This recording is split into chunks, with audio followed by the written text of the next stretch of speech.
नमस्कार मित्रों, यह है पीएस नेटवर्क। मैं हूं प्रदीप होंडो। आशा करता हूं कि आप सभी ठीक होंगे, प्रसन्न होंगे। ईश्वर आपके परिवार को भी हमेशा के लिए प्रसन्न रखे, दीर्घायु रखे। आज है 3 अगस्त 2025। मैं अब बात करूंगा 5 अगस्त 2019 को। शायद वो घटना आपको याद होगी।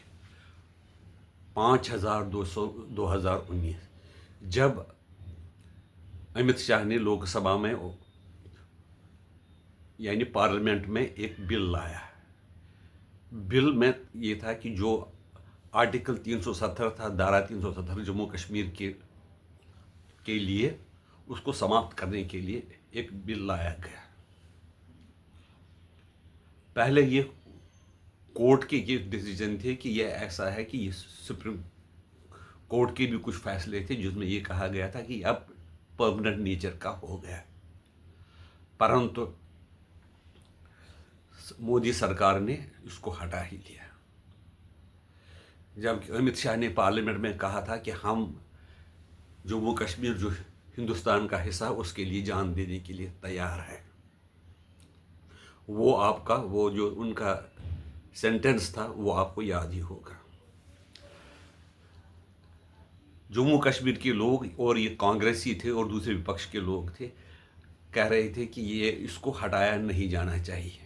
ये जम्मू कश्मीर जो है, जम्मू कश्मीर और हिंदुस्तान के बीच में एक पुल का काम कर रहा है और इसको हटाया जाना बहुत खतरनाक रहेगा। लेकिन जब से भारतीय जनसंघ बनी है, उनकी डिमांड रही है धारा 370 को ख़त्म करना। डॉक्टर श्यामा प्रसाद मुखर्जी ने इसके लिए अपनी जान का बलिदान भी दिया। उनका कहना था, एक देश दो विधान दो प्रधान नहीं चलेगा। एक देश में एक कानून होना चाहिए और एक ही प्रधान हेड होना चाहिए, क्योंकि जम्मू कश्मीर में प्रधानमंत्री अलग से हुआ करता था शेख अब्दुल्ला के टाइम में। यह हमें नेहरू जी की दी हुई देन थी। इस सिलसिले में एक बार ऐसा हुआ था कि जम्मू कश्मीर में एक रिट पिटीशन दायर की गई, जिसमें कहा गया ये है कि अगर महिलाओं, कानून वहाँ पर ये है कि अगर महिलाएं गैर स्टेट सब्जेक्ट आदमी से शादी करें तो उनकी वहाँ की जो स्टेट सब्जेक्ट सर्टिफिकेट वो कैंसिल हो जाती है। लेकिन अगर पुरुष शादी करे तो पुरुष की जो अगर उसकी बीवी हो जो नॉन स्टेट सब्जेक्ट हो, अगर उसके साथ शादी करे तो वो भी स्टेट सब्जेक्ट बन सकती थी। यानी कि एक ये डिस्क्रिमिनेटरी कानून था 370। और दूसरी बात हुई थी, जो पंजाब से आए थे या जम्मू कश्मीर से आए थे, पाकिस्तान ऑक्यूपाइड कश्मीर से, उनको जम्मू कश्मीर में वोट देने का हक नहीं दिया गया था, ज़मीन खरीदने का हक नहीं दिया गया था। सुप्रीम कोर्ट में ये मामला गया। सुप्रीम कोर्ट ने भी दखल देने से इनकार कहा कि जम्मू कश्मीर का ऐसा पिक्यूलर कानून है जिसमें हम दखल अंदाजी नहीं कर सकते हैं। अगर कोई कानून डिस्क्रिमिनेटरी हो, जो हमारे फंडामेंटल राइट्स, जो बेसिक, जो हमारी स्ट्रक्चर ऑफ कॉन्स्टिट्यूशन, उसके खिलाफ हो, तो हम कोर्ट उसमें इंटरवीन कर सकते हैं। लेकिन कोर्ट ने ये कोशिश नहीं की कि उसको हम रेक्टिफाई किए उस डिस्क्रिमिनेशन को। और कश्मीर का ये नारा बनाया गया कि तेरी इज्जत मेरी इज्जत, दफ़ा 370, दफ़ा 370। लेकिन ये लिखा था कॉन्स्टिट्यूशन में, ये टेम्परेरी था। टेम्परेरी होते होते ये परमानेंट हो गया था। यहाँ तक कि जो बीजेपी का ये एक प्रमुख मुद्दा था, राम जन्मभूमि के बाद